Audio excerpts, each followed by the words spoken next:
In my 30 years or so of working at a large company for a terrific boss who I still have a relationship with, and many other bosses in the mix, I learned as much what not to do as what to do.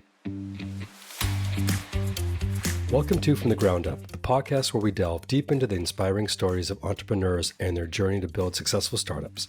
I'm your host, Jake Aaron Villarreal, and in each episode, I sit down with the founders to learn about their experiences, the challenges they faced, the lessons they've learned, and the insights they've gained while turning their dreams into reality. I'm excited to have with us today Eric Frankel, founder of Ad Greets. Welcome to the show, Eric. Thanks for having me, Jake. It's a pleasure to be here. Great. Well, just a little background on Eric. Eric's an innovative business leader with a proven track record in both traditional media and new and emerging technologies. Before Ad Greets, the company we'll be talking about in this episode, Eric spent over 2 decades at Warner Brothers, where he was president of Warner Brothers domestic cable distribution.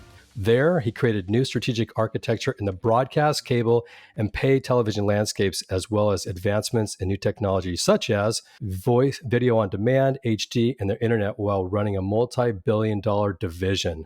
That's an incredible start, Eric, to a career here. So before we kind of dive into the story here, walk us through a little bit about where you grew up. Proximity can influence the kind of work you get into, the industries you work at.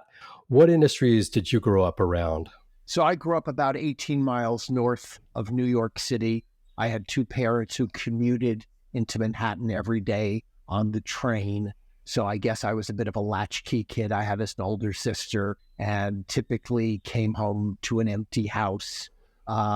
And eventually had to warm up dinner that my mother had cooked prior to going to work that morning, knowing that at 7:15 or 7:30, she and my father would be pulling into the driveway. We'd all sit down and have dinner.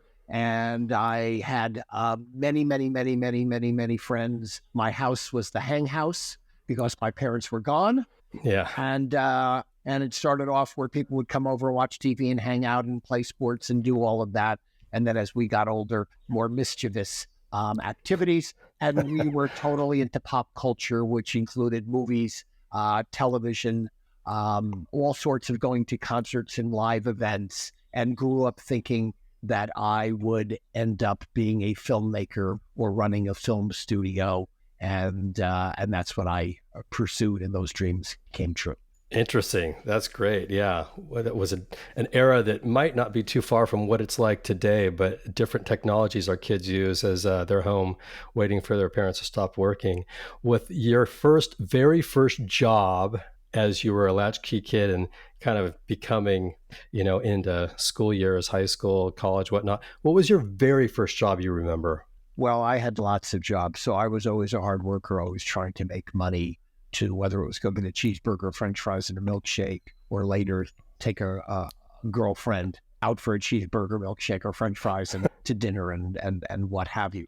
So maybe the first one was one of my most short-lived jobs, which was I was a paper boy. Everyone, or 2/3 of the people in the community got a newspaper 5 or 6 days a week, and they were actually delivered across the street from my house. And my first week, it rained every single day. The papers came about 2.5 hours late. The time change had just happened, so it was pitch black out. And after a week of doing this, my mother turned to me and said, "I'll give you $13 instead of you having to do this horrible job." So that was maybe my most short-lived career, other than I grew up riding a lot of bicycles and could repair my own bicycle quite a bit. So this is a pretty hilarious story. Because I was interested in working and earning money, I looked in that local newspaper and saw an ad for a Toys R Us type store to build bicycles for them. And I thought I knew what I was doing. So I applied. They said, "You're hired." And on my first day of work, I took a bus about 35 minutes down the big main drag towards White Plains, New York, got off, went into the mall, met my boss, who showed me a dozen giant boxes of bicycle parts and said, "Here you go. Good luck. I'll be back in a few hours." And I took a box, opened it up, and poured it out. And it was 127 different parts that I really have no idea what to do. I tried my hardest. He came and said, Eric, it's time for your dinner break. And I went out of the store. I hopped on the bus, went home, never came back again. It was my most short-lived. All other jobs were busboys at country clubs, raking leaves, washing cars, shoveling snow, and then working at what in those days they called the Army Navy store, but it was really where all the kids bought their Levi's and Lee's and back to school, clothes, along with in those days, Adidas and Puma before Nike was on board. So I worked there for a couple of years after school and Saturdays. In all those jobs, kind of in your adolescent years, was there one point where you thought, I'd love to be a business owner or really create my own company? Or when did the entrepreneurial spirit really kind of hit home for you? The entrepreneurial spirit happened when I went to college. I went to the S.I. Newhouse School of Public Communications at Syracuse University. And the short version of that tale is two things happened. One is day one of classes, you walk into what they call Com 101. And I can't remember exactly, but we'll call it 450 students who in those days all thought within a couple of years of getting out of school, they would be running NBC, call it the popular network at that point in time.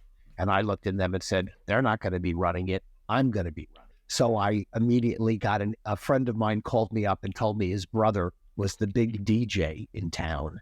So I went and got an internship working for him at the rock station that was an hour drive away, and convinced my parents to lend me their car so that I could drive an hour in these torrential blizzards. I frequently thought, this is it. They'll find me in a field in May, because you couldn't see the New York State Thruway on the way back. And then I decided to join something called the Concert. And the Concert Board was one of about a half a dozen or 8 organizations that were funded from the university. And their job was to bring in national entertainment, rock and roll, and every other kind of jazz and pop and whatever artists. And I joined as a junior member, as you do as a freshman. And it was there that I really had that aha or light bulb moment. The head of the Concert Board at the time, who has gone on to become maybe a top 5 executive in the music field, but at the time, I thought he did a disastrous job. So there are about 25 different tasks one has to do to run a successful concert. You have to book a band. You have to book a facility. You have to cater. You have to get tickets out to outlets. You have to run the house. You have to have ushers. You need to have stage crew. And you need to have publicity people. On and on and on and on. And what I learned watching him was he thought he could accomplish all of those things on his own. So in my opinion, even though he had people show up for these meetings, he was, I can do it all myself. And in turn, he was able to do 2 or 3 or 4 events a year. Them all kind of fail miserably while he was failing out of school or not getting the best grades. And it was a bit of a shit show, in my opinion, watching. And what I realized was you were only as good as your team. And 2 or 3 years later, when I took that over, I went from the 4 shows they did to 39 shows. I did them in 9 different facilities. I did an average of about 1.5 shows a week. And I had 150 people who came to a meeting every Sunday night like it was a religious cult. And I had, you ran my tickets, and this person ran the house, and this person ran, and everyone took on full responsibility like they worked, at Google or the top organization in the world. And in turn, we could accomplish things with excellence, led the team, made sure that everybody felt that they were part of it and could make these decisions. And in turn, we excelled. But no one human being could ever accomplish any of these things on their own. And it was about having these 150 people with about 24 core members. And so it worked like, it just worked amazingly. And we did so many, and we did so much marketing, publicity, and television commercials and everything in this whole giant upstate area that when I graduated, I had a portfolio about that thick of all the success we had in national articles and all of this. And in turn, I got offered jobs at a large quantity of companies and ended up saying, this music business will kill you. You can't stay up till 2:00 in the morning in a world filled with drugs and alcohol and be healthy. And most of the people I dealt with who were 24, 27 looked like they were 45. Well, I met someone over at Warner Brothers, the movie television division versus the record company, and he offered me a job where I stayed for the next 28 and a half years. Wow. So having that experience really as a young college kid sounds like a lot of leadership skills that sometimes you have it naturally, sometimes you develop it, and sometimes you have both and you have to develop it as well. But what, you left that entrepreneurial minded experience. It sounds like a small startup really in college. It was a small startup, and we would either go out of business, or the last 3 concerts, we would just lower our ticket prices because our job was to bring in entertainment for the students. But because Syracuse wasn't a great economic town to do entertainment in and make a lot of money, we in turn were the source of entertainment for the entire community. And if you were just a regular 18-year-old or 45-year-old who lived there, you were probably attending and waiting on bated breath for the next event to be announced. Got it. That's great. So you're at Warner Brothers for 28 years. It's a long time. That is not common in today's world. Where did you end up? I know we talked a little bit about that at the beginning of this, where you were leading a division. Yeah. Walk us through the progression at Warner Brothers, and then also when you left Warner Brothers, how big of a division was that, the people you were leading in the business itself? I got hired by a terrific gentleman who I'm still friends with. He's 94 years old, and he took me under his wing. And again, just because it's a fairly interesting story, I met him and he said, come in for an interview at 5:00 on a Tuesday. Now, my parents both left work at 5:00. So his secretary came out and put me in a little office and said, please wait here. Ed will be with you shortly. And a half hour went by, and an hour went by. And I heard everyone else on the floor saying, good night, see you tomorrow, good night, see you tomorrow. And the lights went off. And I'm like, did they forget about me? Is this like this made-for-TV movie I saw where a guy got locked up in the bathroom at a department store and they let the German shepherds out? So I was freaking out because I had no idea that people worked this late, because the only experience you have is from your parents. Anyway, at about 6:45, they come and they get me, and they apologize for being late. And it turned out, he worked till 7:30, 8:00 every night. And he called me in and he said, everyone wants this job that I have open. Everyone, all the industry pros. And he looked at my resume, and I had this portfolio, and I did my dog and pony. And he said, I went to Syracuse. He goes, but I didn't graduate. He said, and you remind me exactly of myself. But instead of running the concerts like you did, Eric, I ran the radio station. I produced a show where Dick Clark was the announcer, and William Safire, the acclaimed writer from the New York Times, was the writer, and I was the producer. And he said, how about I offer you this job? We'll do it as a 3-month trial. I'll pay you $300 a week. And after 3 months, if it doesn't work out, no hard feelings, best of luck. But if it does, I'll give you a raise from $300 to $335. And 6 months later, if it works out, no hard feelings. If it doesn't, I'll give you a raise to $375 a week. This is 19. So 3 months later, I get my paycheck because he hasn't mentioned anything. And I go, oh, good. I'm making $335. I passed the audition. And 6 months later, he calls me in and says, you've done such a good job. Instead of $375, I'm giving you a raise to $390. And that was my first 9 months on the job that led to this 28-plus year career. And the short version of the tale is, when I started with him, the division did about $50 million a year in revenue. I ran the division for the last 8 years on my own. I eventually became the person who hired me. One day, the chairman called me up after 20 years there and said, as I had become his number 2, and he said, I bet Ed hasn't told you that he's retiring. how would you like to move to California and take his job? I didn't really think I wanted to move to California. I thought I was a tried and true New Yorker, but you can't pass up the number one job. So you say, of course I'd like to. And then I moved out here. They said, you have 18 months to find housing and get your kids into school. And we moved out here, and I did the job for another 8 years. And by the time I left, on a good year, we were doing about 1.6 billion, up from 50 million.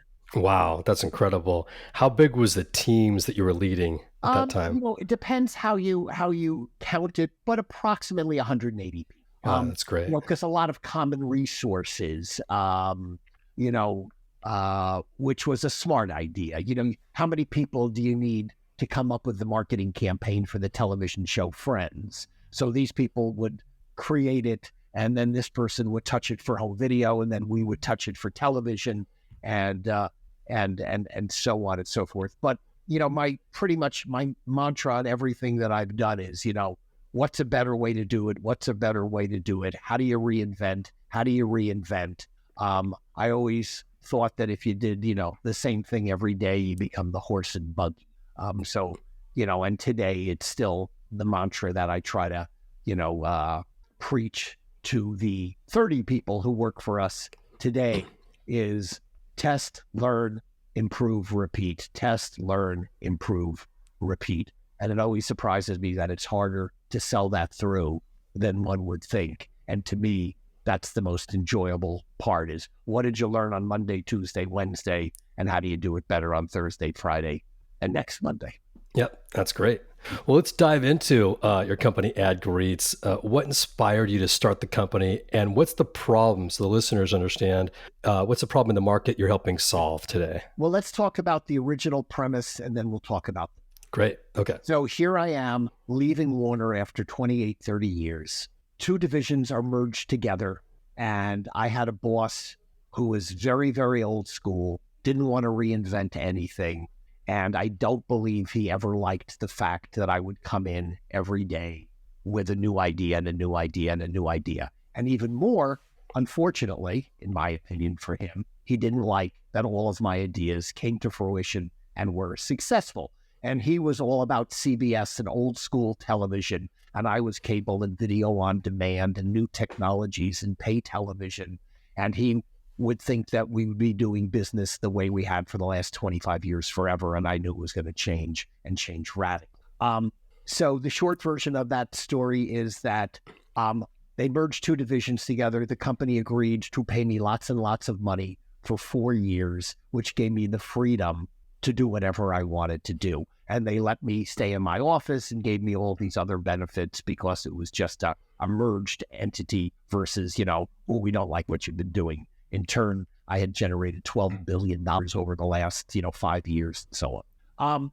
So I was reading all about personalization and how that was going to become a terrific business. And even though I wasn't really into it, I was reading about how ringtones were such a big business. And a guy named Soulja Boy, who I didn't know any of his songs, was selling $5 or $8 million worth of ringtones as one artist.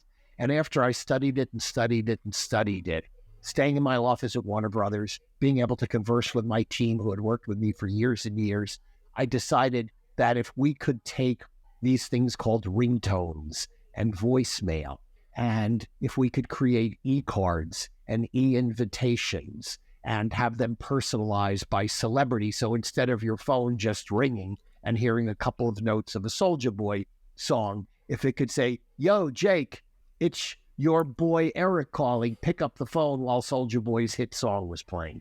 So I decided to pursue that. I raised about $12 million over a period of time, including a bit of that money from myself. And we went into business and we built this business that was working really, really well.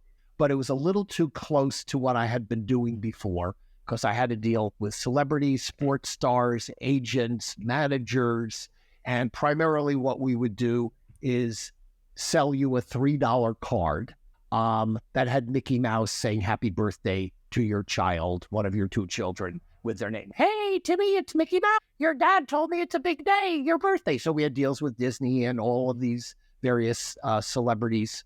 And it was all done with lots of production and all of these variables. And we were selling them. But we were selling $3 toys, call it. And we were keeping half the amount of money and giving Mickey Mouse and Disney the other half. And one day we woke up and said, we've built the world's best personalization platform. And this is pre-Cameo. Cameo figured out how to make it really successful because they figured out how you didn't have to do all this early production. Charlie Sheen could look at his phone and go, hey, Jake, Charlie Sheen, your wife Susie tells me it's a big day. And he could do that in 40 seconds and you got rid of the day and a half of production that we were involved in because there wasn't such thing as a selfie. And the short version is that one day we said, what if we sold this to brands? What if instead of $3, brands paid us $33,000? And we enabled BMW to thank Jake, why the new BMW 4 Series is great, tell him where his dealership was locally. And we pretty much stayed in this email type business doing that. And brands raised their hands, the innovative, smart ones. And we started doing this. And then somebody said, we love this email. Can you do it on Facebook? And so a week or two later, we were in that business. And someone said, we love the Facebook and the email. Can you do this on YouTube or Google platforms? Which led eventually to Snap, which led to SMS text, which led to apps, which led to TikTok. We were the first company in the world to do personalized ads on TikTok, which led to us opening offices all around the world, which led to us doing this on streaming television, which sort of goes back to my TV roots because I was the industry's first advocate for pressing buttons and watching what you want when you want. I had more programs than you could ever fit in a linear schedule, so I thought that television should replicate what I might commonly call a YouTube-type model, but instead of watching a cat running around the bathroom or a Beatles clip, you'd be watching an episode of a particular program, sometimes with advertising for free, sometimes with advertising for a not very expensive monthly rate, and then you could pay more to not have advertising and pay even more to get early windows. And at Warner Brothers, I spent a decade selling that concept through to the television industry, which they eventually embraced. My division got bigger, and then I woke up one day after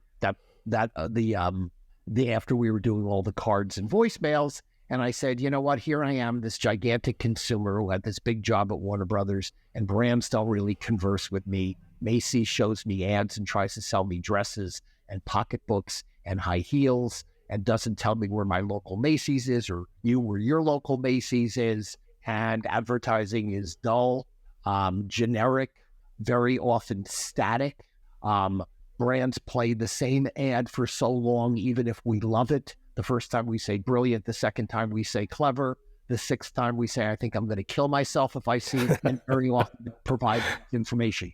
When I lived in Manhattan, I knew my Burger King was on East 86th Street. I don't know where my Burger King is, and I don't understand in the world of digital why a Burger King ad doesn't say go to Santa Monica and 17th Street or go to DoorDash. But where you live, it's called Uber Eats, and where someone else lives, it's called Grubhub. Yeah. So that's what we do now, and we work for brands, agencies, strategic partners, and now all of these ad platforms, most of which have been selling one ad for 5 years, 20 years, and in the case of television, many of these people are broadcasters who went into streaming, and they've been selling Coca-Cola or BMW or Macy's one commercial for the last 80 years, and now they understand that we can push out a different ad to you than your mother, than your sister, than your aunt, and we can tell you where your McDonald's is, or we can talk to you about different SKUs,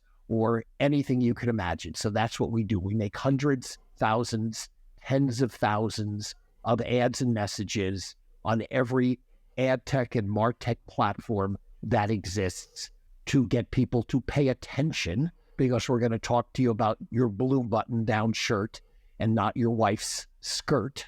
And we can sit there and say, hey, we've missed you. It's been 6 months since you've been in, if that's what the strategy is. Or we can remind you that the lease on your car is up in 95 days and you have some decisions to make, or anything that anyone can imagine. You have young children, we can show you ads with kids in the back seat. My children are grown. We're no longer looking for the safest car like we did for 2 decades when they were in the back seat and it was all about their safety and the car seat. So the problem, if we just kind of bring it all back to what you're bringing to market, is personalization in ads to whatever genre a brand is focused on, and doing it in a way that you're collecting the data, providing a better way to personalize, and then sharing the analytics and all the data with the brand so they're clear of. So primarily it comes down to this. So there's ad tech and martech.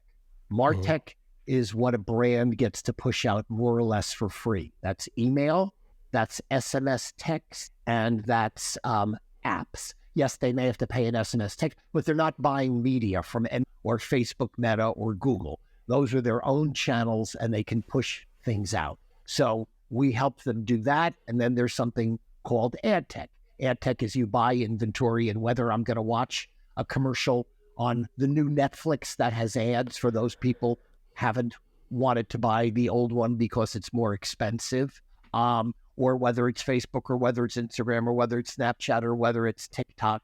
So we look and see what a brand does today, and we say, here's what the challenge is, and we build demos. We come up with a strategy, and we say, for Eric, we shouldn't show a smiling family at McDonald's because Eric's wife is no longer worried about what we're going to eat for dinner tonight because it's the 2 of us and she doesn't have to feed 4 people like she did for 18 years. So that ad in the smiling family and little kids hugging their parents' knees is irrelevant and a bad message. So we come up with a strategy. We build some demos to explain to the client. They go, that's great. It could be for Facebook. It could be for Google. It could be for email. It could be for app. It could be for streaming television. All of those platforms, all of those brands have data sets that if you're Macy's, Macy's has emailed products to 100 million people. If you were one of them, they know that you bought that shirt. They know you live at 25 Maple Street in Laguna Beach. They know, that I don't buy kids stuff. They know that my wife likes to buy cooking tools there, whatever it might be. And in turn, we come up with a strategy. We build demos. Once we get signed off on it, we've built the tooling and the technology to make hundreds, thousands, tens of thousands or more of these, to make them in a very short amount of time, hours or a day. Then we have integrations with every one of these kind of channels. So we're able to push them into Facebook or Google or Snapchat or Pluto TV or whatever it might be, or email or app. And then the consumer, instead of seeing this old school generic message, is seeing one that's much more related to them. Hey, Laguna Beach, it's Tuesday morning. Thinking about lunch? And so on and so on and so forth, and reminding you where on that highway you should go for, lunch today, whatever. I love it. It's great. We track the analytics. We do a retroactive analysis. So beforehand, we know what all of their metrics are. How many people click? How long do people watch? What does it cost them to get a click? What does it cost them to get a purchase? What's the average amount of the purchase? And then what we try to do is beat all of their historic metrics and do it at a lower cost. So if you had 100 customers just for the heck of it buying something in the month of April, and we come in and we get 300 people, and if the average basket or cart was worth $10 and we're getting $20, and the average person watched for 6 seconds and now they're watching for 24 seconds, and if we're doing it, instead of it costing you $5 to get that purchase, we're doing it for $2.50. We've cut your costs in half, and we've quadrupled, and what have you, all of those important metrics. And we report them every day, have dashboards, remind you of the success, and say, now that we're up and running, what do we do to improve it even further? And no other competitor is both ad tech and martech. No other competitor does it on as many channels. That means the Facebook, Google, Snapchat, TikTok, Apple, all of that.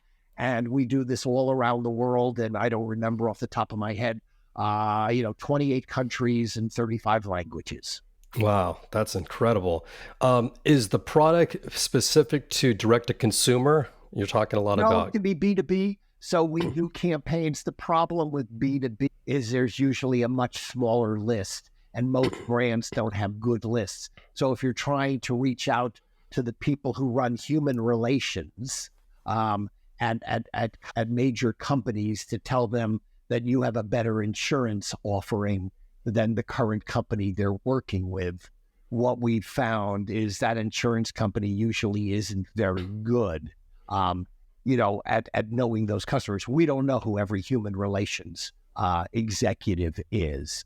And also, when you're trying to reach hundreds of thousands, millions, tens of millions, and hundreds of millions, well, we do this in India every day, billions of people, it becomes a lot more affordable than trying to reach, hundreds or a couple of thousand of decision makers. But we do run into certain businesses where a giant pharma company will say, we know who all 3,127 oncologists are in the United States of America, and we know their names, we know the hospitals they're associated with, we know their genders, their age, their this, that, the other thing.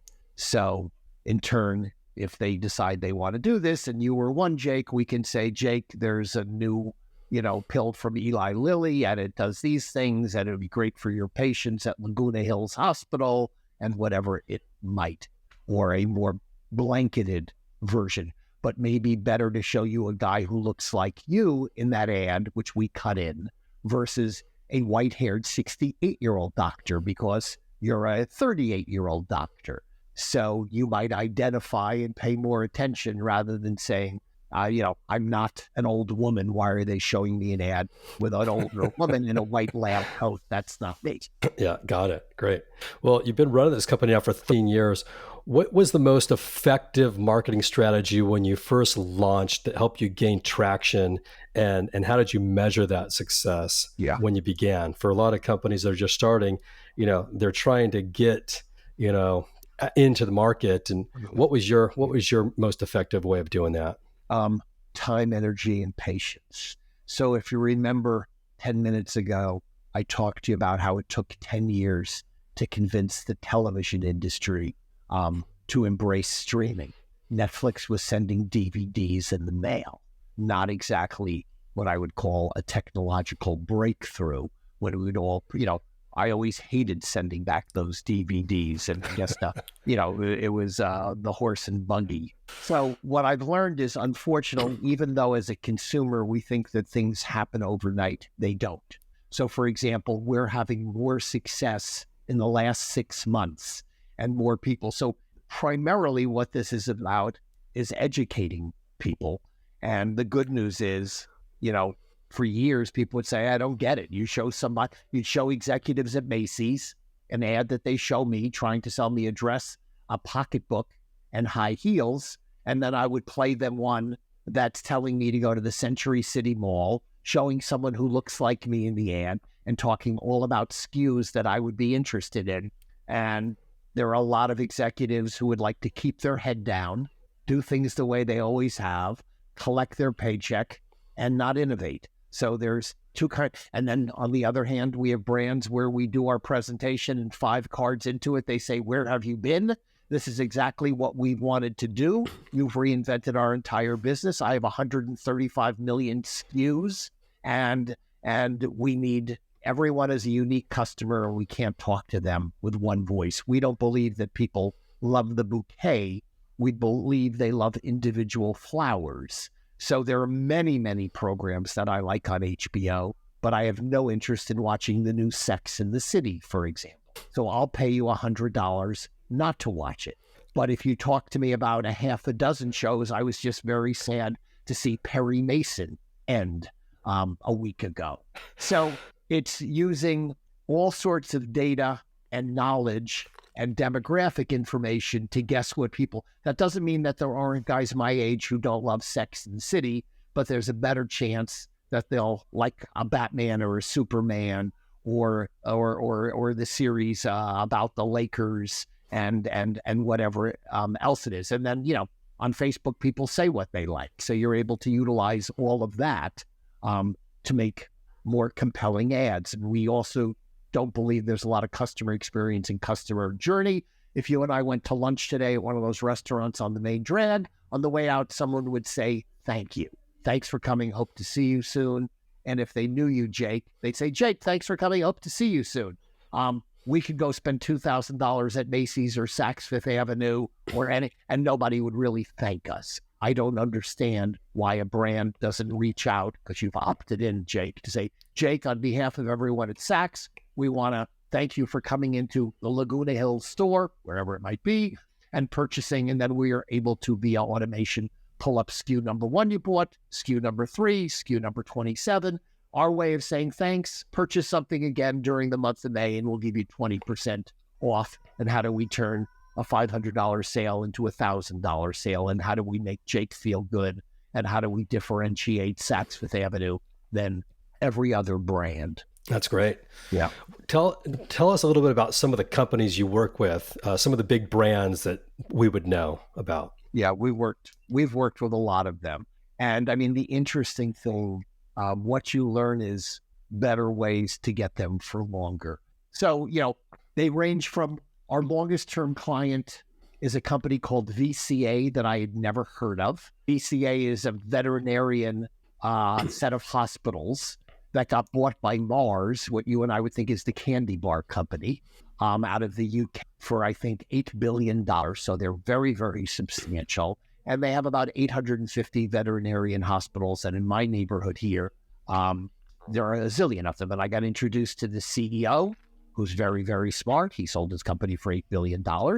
And he saw the product and said, dog lovers will go crazy for this. And we built them a set of 9 different emails that we would refresh every year. And you'd get an email that would say, hey, Jake, on behalf of everybody at VCA Laguna Beach, it's hard to believe it's been a year since we saw Spotty. And Spotty's due for a checkup. And there would be a picture of the 25 employees from the Laguna Beach VCA in the ad, and that same team that worked everywhere. And you would say, oh, there's Susie and Billy. We love them. And you'd call up and you'd make an appointment, and people would watch these messages 1.5 times and so on. On the other hand, our longest term client, our next longest term client is a company that most people listening to this may not have heard of. I'll ask you if you have, called Flipkart. Yep. Flipkart is is Walmart India. They, when we first started dealing with them, they were worth a couple of $2 billion. They're worth about $50 billion today. They get it, and we work for them every single solitary day. We've done this for Amazon Prime Video, for Amazon Fire TV, the little plug on the side. We've done it for Amazon Fashion. We've done it for Amazon Echo. Alexa, call me a cab. Which one would you like? BMW. We're currently doing 43,000 ads a month for Honda and Acura. 43,000 ads. Historically, they would do an ad. Wow. That's incredible. Honda dealerships and 300 Acura. And we have 3 different campaigns going in video and display in all different sizes. And where are you in the funnel? Or, we're trying to get you to go to Honda of Laguna Beach and not go to Eric's garage to get your car tuned up or a brake job. We've done this with Mitsubishi. We've done this with about 100 brands that almost every one of your listeners would know, every single one, with the exception of, a few exotic brands in the Middle East that might not be familiar, but you could call it the Dick's Sporting Good of the Middle East. The Macy's of the Middle East. We've done it for airlines. We've done it for Toyota. We've done it for cruise ships. We've done it for hotels. And we used to let people test for a month. And it's a lot of work the first month. It's sort of like you haven't gone to the gym since you were in high school, and now you decide you're going to go in and do one-on-one workouts. And that happened to me. I took these very hard classes, and within 5 minutes, I thought I was going to throw up. The story is, month 1 is hard. We now have people sign up for a minimum of 3 months. Month 2 is 80% easier than month 1, what the client has to do. And month 3 is 90%. So after 3 months, they get it. They understand the cadence, the pattern, the workload is now de minimis and we do all the heavy lifting. But when you've been only pushing out one ad for the last 20 years, to sit here and have to contemplate 43,000, if that's the number, it's significantly more. And even if we're double or tripling your sales and doing it at a lower cost, many executives aren't necessarily the stake owner. And they're just like, I just want it easy. I just want to keep my head down. The agency would come in and say, here are 4 ideas. And we'd say, we like number 3. The media agency would say, we need to spend $50 million. We'd say, you have 45. And then I could go back to my desk. Now they're looking at numbers every day and they're seeing which ads work better and why and how and which channel and which SKU and which language and you name it. And more complex, but the results are outstanding. Well, it sounds like, I mean, just listening to your story, you've raised $12 million. You brought a platform or a product to market, a service to market for a lot of big brands. They see the value. They've been with you for years. I just think of like, what's the competitive landscape here? And you mentioned that no one does what you do. There's a lot of technologies that are out there today. What is it that they're not doing that you're doing today? And how did you begin to scale? I mean, you're in 28 countries or 38, whatever the number is. Yeah. It sounds like you're global. Okay. If you're a startup founder and you want to kind of take your company global, which a lot of companies are trying to get new markets, walk us through the competition landscape, and then how did you go global? So number one, the biggest challenge in any of these businesses is having enough money to stay alive. Because remember, for years, brands would say, what's wrong with talking to Jake about dresses, pocketbooks, and lipstick, when we should be talking to you about men's grooming items and shirts and blue jeans and Nikes and whatever else Jake likes. So how do you keep the lights on? How do you have a good enough team? So, we were lucky enough to be able to pull that off, primarily because I kept on investing in the company whenever there was, a bad time. So that's number one. Number two is because many of my competitors, instead of 12 million, raised 100 million, 221 million. So I think rather than it actually being, it's on one hand, it was advantageous because they have 330 engineers instead of 6. But we had to be smarter. We had to be more muscular. We're the little engine that could, because we had to be, or we would go by the wayside. So we just did it, whether it's a combination of leadership, the team that we have in place. We started off and we were okay at this, or not that good. And then we got okay, and then we got better, and then we got pretty darn good. And so we kept on growing and evolving, and you make mistakes. So first of all, you get good at what you do. And you have to get good at what you do because you have to kick the other guy's butt who's got 420 employees versus 30. And they have lots of leather couches, and they have people getting paid hundreds and hundreds of thousands, if not millions of dollars. And you're saying, and every one of my employees is an owner, and we're all rowing the boat to try to succeed and eventually, figure out an exit strategy. With regard to globalization, then you take shots. We find an employee in London who's fabulous and becomes our head of creative.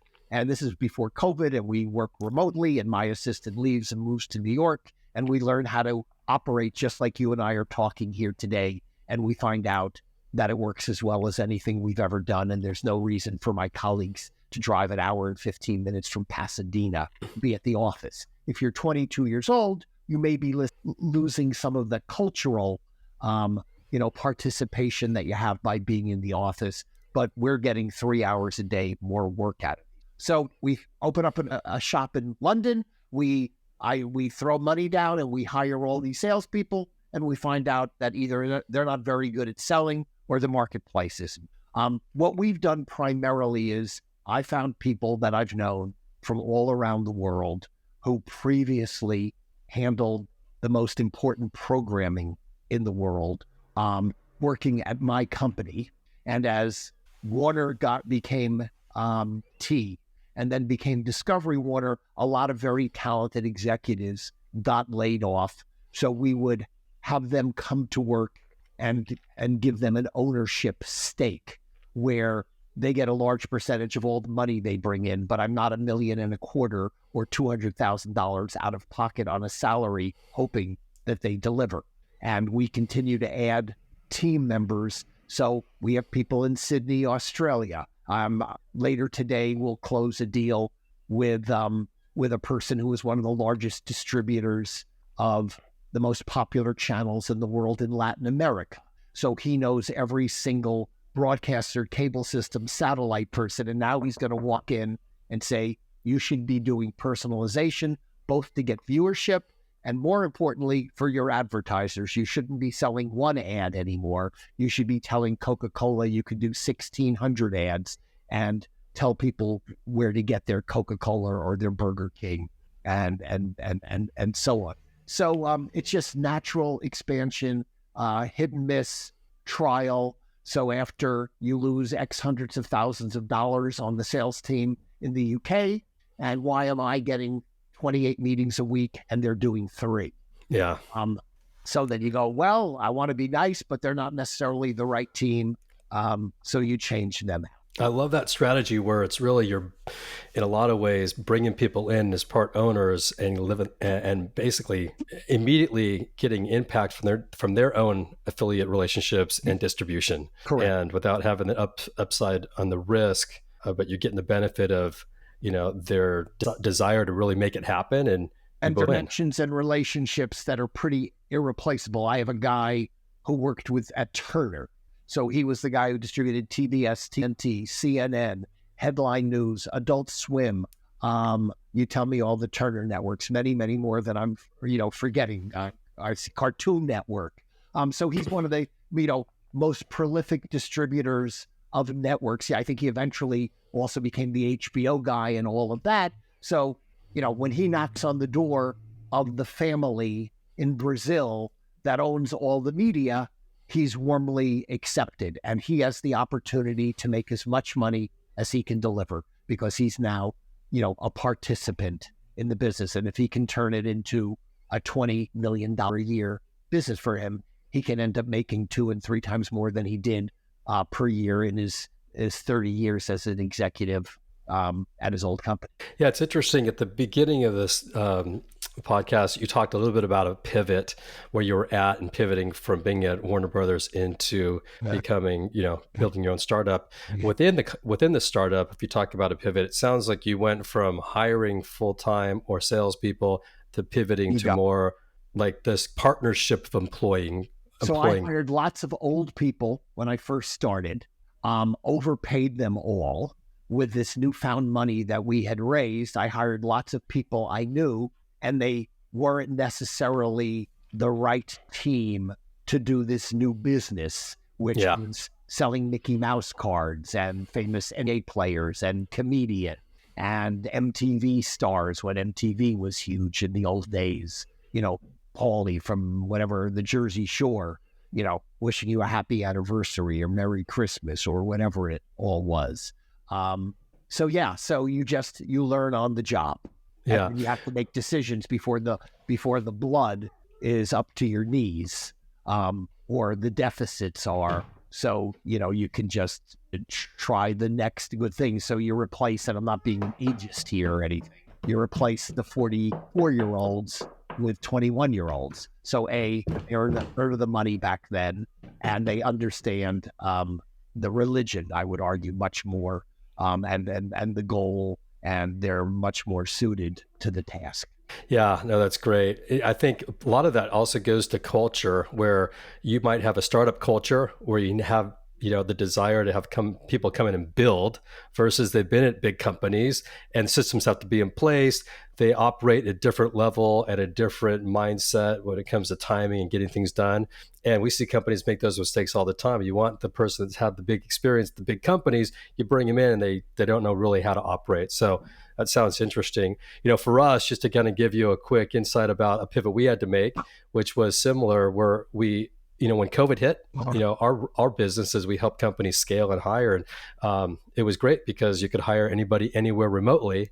And then we started to get requests of, can you help us hire in Canada or Mexico or Europe or Asia or, Latin America? And we weren't structured to do that. So we had to pivot as well and think about what's the best way to do this. We made some partnerships. We also put some systems in place, and now we're in 5 continents, and it can have people interviewing within 48 hours. They're up and running. There's no paperwork.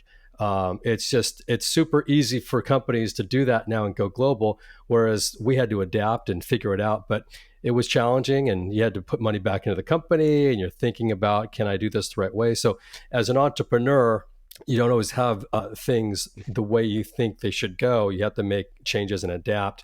And there's been so many breakthroughs in technology. You've got AI right now that's impacting almost every industry. If you look at your company and the platform you started, is it utilizing AI today? And if it's not, do you see it as a real benefit for you? We use AI today a little less for the creative and more for determining what's working where, when, how, and adjusting it. So if everyone loves the blue shirt, we're able to know that immediately and say, run more blue shirt ads rather than the black shirt. If everybody wants to go to Aspen and Cincinnati isn't working as well, you don't want to waste your money telling people you can go to Cincinnati for $69 if no one cares, if they'd rather pay $600 to go to Aspen. So we use a lot of AI to find out in real time what's going on with these hundreds, thousands, tens of thousands of ads on a multiplicity of channels with all these individuals. I call it fishing where the fish are. I'm going to assume that if I went down to the right place in Laguna Beach today with the right reel, rod and reel, and bait, I could catch more fish than I would on the Santa Monica Pier. So we're constantly using AI to determine where we should put our hook in the water to make our clients' messaging and ads more fruitful. Yeah, that's great.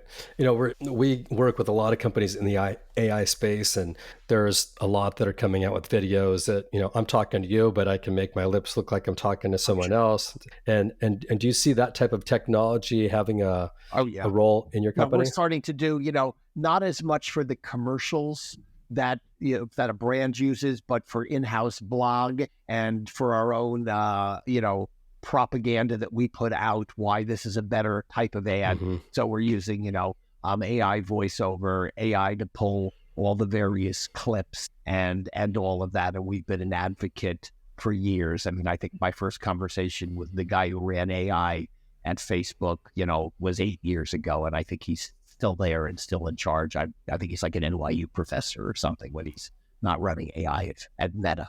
Yeah, got it. Great. Well, we got a couple more questions here. Sure. For the entrepreneurs out there today that are looking to raise capital, I know you raised 12 million. It's always a gray area of what do you raise, how much do you raise, how do you go about the process? Give us a little bit of your story of you went to raise, did you raise a seed round and then later a bigger A round? Walk us through that. Want to know really 3 things. Your process in going into market to try and raise capital if you'd never done it before. The second part is, how did you know how much to ask for? And then thirdly, how much did you give up, or did you decide you had to give up to take the money? Yeah. Which I don't always know is really a process of knowing. You just kind of for the best and you hope you got the right partners, but walk us through your process. So the answer is you don't know anything when you're first starting unless you've done it before. And then you know 5 times more than you did the last time. And if you do it a second time, you'll know 10 times more than you did between the first and second. So we didn't really know what the business was. We didn't know what the revenue would be. We didn't know the real costs. So these are all made up numbers on documents that you create and do presentation. And myself and a couple of very qualified colleagues with incredible pedigree, or at least one of them had incredible pedigree, and I got accepted to go have meetings with all of the VCs. And I found that to be, a fairly, if not more than fairly horrific experience. They were butcher shops where you went into a lobby and they had 6 or 8 conference rooms going, and you'd walk in for 30 or 60 minutes, give them your pitch, you'd go out, and the next person would come in, and that would happen all day and all week. And even if they liked you and invited you back 3 or 4 times, which happened with some of the largest VCs, then one day they'd say, no, we don't have to meet next week, and there'd be no logical reason why. But one of the logical reasons was we didn't really exactly know what our goals were and what the business model was and so on. We were just a bunch of smart, talented people who were going to try to make an idea work and pivot if it didn't. So what happened instead is I knew lots of successful, wealthy people from the industry. Many of them had worked with me before, and some of them said things not to be egotistical and bizarre, but one billionaire client of mine said, Eric, you were better than, in those days, 8 other studios combined. I would invest in anything. Now, that doesn't, he's so rich and so smart that he limits what he gives you and so on. But the short version is we raised about $6.5 million, and everyone was in love and everyone was happy and everything was working. And then we had a pivot, and then you'd run out of money. And because I had some money from my nearly 30 years at Warner, every time we would get together and be in a jam, I'd say, hey, I'm going to throw a couple of $100,000 into the mix. You guys are a lot wealthier than I am. Can I count on you also? So that's what we did until we got to a break-even level with the company. Now we have people coming and saying, can we invest real money? Can we buy you? And there's a whole bunch of different activities happening, and it's a very different climate.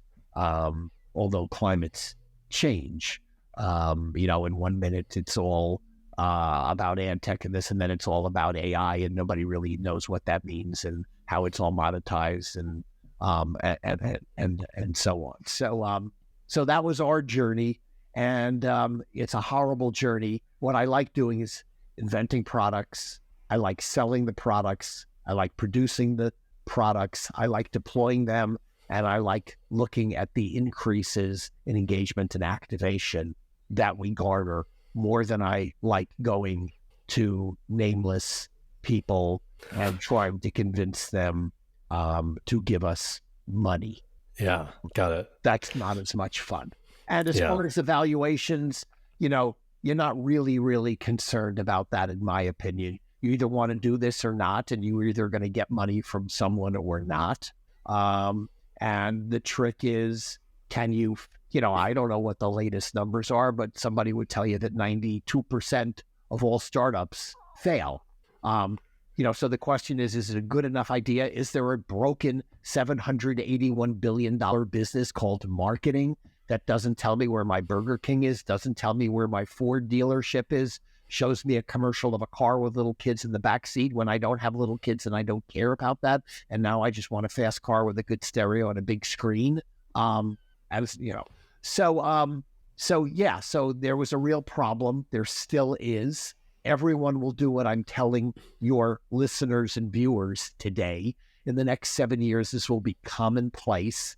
This will be super duper popular, but old bad habits die slowly. And that's what I've learned. And you just have to have the wherewithal, desire, and capitalization to hang in until you convince the world. And there's really almost no such thing as an overnight success. Your typical overnight success takes 20 years. Yeah, I know. Yeah, I think it was 8 years until they really started to see significant revenue where they actually could take home some real capital, and now they're multi-billionaires. But yeah, it's kind of the long view, and you got to grind it out day to day and make incremental changes to see growth. As a leader, what's been your secret sauce in staying positive, not just for yourself, but also for your important partners or employees? Well, we actually have we have meetings. We have all staff meetings nearly every week, and it's all about communication.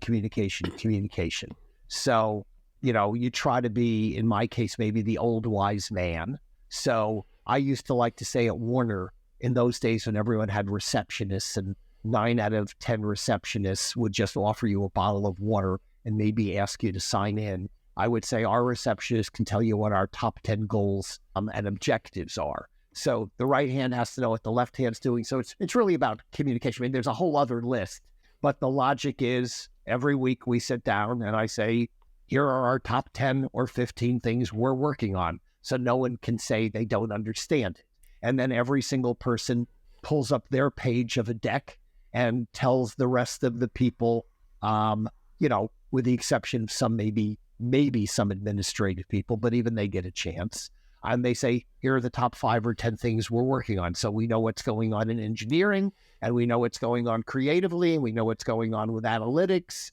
And we know everyone knows that at the end of an hour, everyone feels like they're a member of the Lakers, the Yankees, the Dodgers, whatever you want to call it. It's a team. It's high five. We're all in this together. Here's people who are looking to invest, people who want to buy. Here's the opportunity. Here's when we'll be giving out new options. Here's why it's all about honesty. Here's why it's all about integrity. Here's why we're a company. You do whatever you want when you leave work, but don't do it with any of the employees you work with. I mean, yes, maybe you could fall in love, but this isn't, we're training people to not be the Harvey Weinsteins which is very important culturally, to teach people how to be good human beings and how to deliver on time and know that they will be late, but then you don't wait until 2 days later to say, sorry, I didn't give it to you on Monday. I know it's Thursday, but 5 hours or the day before say, I'm having a challenge with this delivery I said I'd have on Monday at noon, and I think I'm going to have it at Tuesday at 5 o'clock. And again, you could fail and not have it, but you keep it posted. I like to say there are 2 kinds of employees, in my opinion. The kind that get everything done, they keep a list of everything that needs to be done, and are sitting outside the door or outside the Zoom call, waiting to walk me through the 15 things they've done, and the others that I have to run around and chase. And say, I thought Jake was supposed to be delivering the analytics for the campaign happening here. Where the hell's Jake? He told me to have it on Monday. It's Thursday. I can't remember. So we like people to be responsible citizens and to be reliable.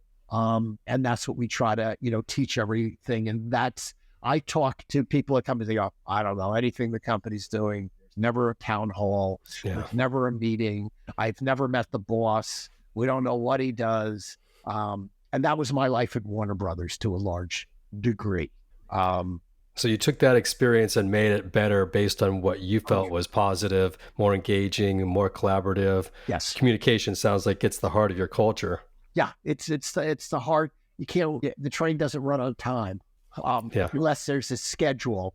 I mean, and trying to teach people about roadmap and due dates, and you got to know where the highway is you're planning to build, and everything can change. Hey, it took us longer to get through the mountains by Laguna Beach and build those highways that I go on when I go down there. But there was a plan, and the plan can change and change frequently, but you can't do anything without a plan and a tentative due date, and all of that. Yes. So in my 30 years or so of working at a large company for a terrific boss who I still have a relationship with, and many other bosses in the mix, I learned as much what not to do as what to do. So if you're discerning or hopefully fairly intelligent, all the positive things stick with you. And then you say, what would I do better? No, I don't want to keep it as a secret and have that nobody knows it because it makes me more powerful. I'm not saying that any particular boss did that. No, you want to make everybody feel like they're part of the process. And then, of course, a good idea can come from anywhere on the team. So you're trying to get participation, because you don't know that the new kid, who hasn't found the bathroom yet, isn't going to come up with a breakthrough idea. Yeah. And that's probably the biggest challenge that I face, is not a lot of participation. I'm the guy sharing articles with everything I read. I'm the guy who says, did you see this new commercial? Isn't this cool? Isn't this a great look? Isn't this something that we can be replicating? And that this team of 30 people are watching, hearing, seeing everything. And I don't understand. I find it a challenge why they don't want to share the interesting things they see and learn with the rest of the team, because it just makes everyone smarter. And I believe in having, radar, um, that makes me better today. And the guy who hired me in that original story where he kept me waiting for 2 hours and I thought they had closed the floor and forgotten about me. When I came in the following Monday to start work, he put me in my little office. He gave me a stack of trades, which I had never seen before: Variety, Hollywood Reporter, broadcasting and cable, and all of these things that, of course, they never mentioned to you, even though you went to what's supposed to be one of the best communication schools in the country. And he said, your job is to sit here and read these for 3 or 4 hours a day and learn the business, because that's what you have to do to be good at what you do. And if you were a woodworker, you might be, or an engineer, you might be reading Popular Science or whatever the trade publication was for that industry. And, and that's what I've learned and embraced. So when I'm not sitting and doing my regular work, I'm reading the Apple News feed and seeing what's happening. Ooh, finally they got rid of this guy at Macy's and they replaced him with that guy at Macy's. Let's try him or her. Maybe they'll get why dress ads are bad for me. Yeah, that's great. I love it. Where do you see the company going from here? We'll wrap up here in just a few minutes. Yeah, But so now we've become super competent and qualified, and now we do very good work and we do it very, very quickly. But now we're understaffed and people work too hard at our company, like very, very hard. Like some people work like 14 hours, wow, a day. Yeah, like literally. That's wild. And so now we're looking for either a few of those whale clients. And we have all these partnerships. The partnerships not only with the individuals, but with giant companies. So now we have giant companies bringing us revenue and bringing us. So one in Australia is a big broadcaster and in turn a popular streaming platform. They have 550 salespeople. So they go out and they sell us and we get a percentage of the revenue. So we need them to bring in more and more clients. We have them all around the world now. So we need them to bring in more and more clients for those spends to be higher amounts. So your percentage of that number is a bigger number. And we need them to become more recurring. So we want Volvo every month, not just 3 months. And then we have a bunch of people talking about investing and or acquiring us. And what I'd really like to do is find someone who has the same vision, personality, and for them to give us X amount of money, take some big ownership stake, pay back all of my investors who to a degree have not ad fatigue, but investment fatigue, because they've been on it, as you said, for 13 years. Now, the good news is they're not like 92% of people who have lost their money. And some of them I know invested $16 million in this one or that one and are gone. And then other people made billions in other businesses. So what we'd like is someone to come in and say, I agree with your point of view. I think you have the best technology I've seen. And why don't we go from these 30 people to 60 and 90 the year after? And why don't we do a bunch of the things you'd like to do to make us go from really good and better than anyone to great and excellent and amazing and all of, the other things that we want to do, but don't have the bandwidth because we're 30 people and not 330 people. Yeah, got it. Looks like you're in the same space that a lot of companies are in, which is too much work to do and too little people to do it. And you, at some point, you burn out or you figure out how to scale. Yeah.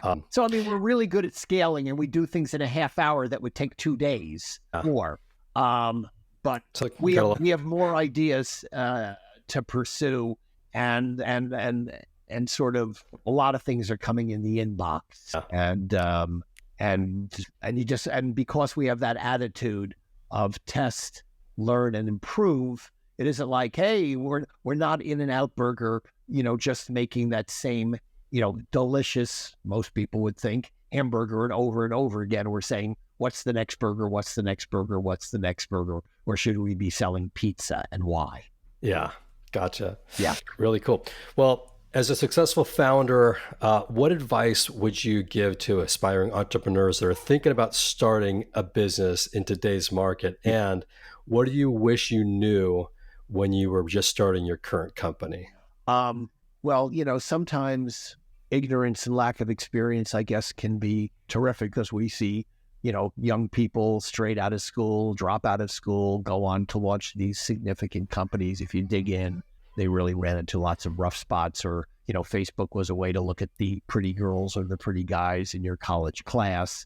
And it has nothing to do with that to a degree now, or not a lot necessarily. I would say, follow your dreams, of course, because that's what you want to do. But I would also argue it's terrific to go to work at a good organized company and learn a lot of fundamentals from culture to just, how things work, to be able to read spreadsheets and understand economics and learn how to manage people. We see a lot of these startups. We go to the Harvey Weinstein and Good Behavior School that I was talking about. You probably will have less success if everybody's smoking weed and having tequila parties and sleeping together, like we've seen the made-for-TV movies or series based on those entrepreneurs. So it's good to have a mentor. It's good to learn what to do, what not to do. And then, the question is, what's the idea that's going to convince someone to give you $1 million or $122 million to launch this? And frequently the pedigree will help convince those people because you have some kind of track record and experience, and you're not going to be the person who ran a company and deceived all their investors for years, a la Thoronis, which never really worked, the blood test with Hull. So, it's, just put together your plan, know what you're talking about, know it'll take a lot longer, it'll cost a lot more money, and garner some experienced people around to help you. You don't know that you have 60 bills if you get an office, for electricity and, for your internet and insurance and, all of these things. There's just a lot of hidden costs that are invisible to you if you're at a company like I was, where I could do, we generated so much money. Any intelligent thing that we wanted to try, they'd say, go and try, because you bring $1.5 billion a year or something. Here you can get in a lot of trouble with every, move that doesn't move the needle. Yeah, that's great advice. Well, Eric, you've got a great career track that you've turned into a startup that's been funded. You're global. Looks like you're on a really good track here. I appreciate your time. It's just wonderful to hear somebody that's taken your experience and really helping change the industry. And also, I want to appreciate the listeners for taking their time to listen to us today and hearing really the story of Eric Frankel and what it takes to be a successful entrepreneur. Look forward to hearing from you in the future, Eric. And stay in touch. Let's definitely stay in touch. For the listeners, we'll catch up on our next episode. And thank you for listening. And Jake, if anybody wants to reach out, info@adgreets.com, and we'll respond to them. Perfect. Great.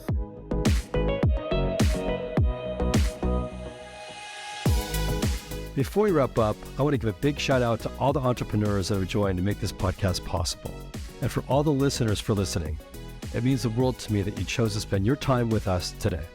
I'm your host, Jake Aaron Villarreal, signing off for now, but can't wait to connect with you all soon on the next episode. Take care. This show is sponsored by Match Relevant, a company that helps venture-backed startups find the best people in the market, and they do it in 3 simple steps. First, they sit down with founders to understand their story. Second, they tell their story into multiple candidate channels. And third, they schedule interviews within 48 hours. Find us at matchrelevant.com to learn more about how we do it.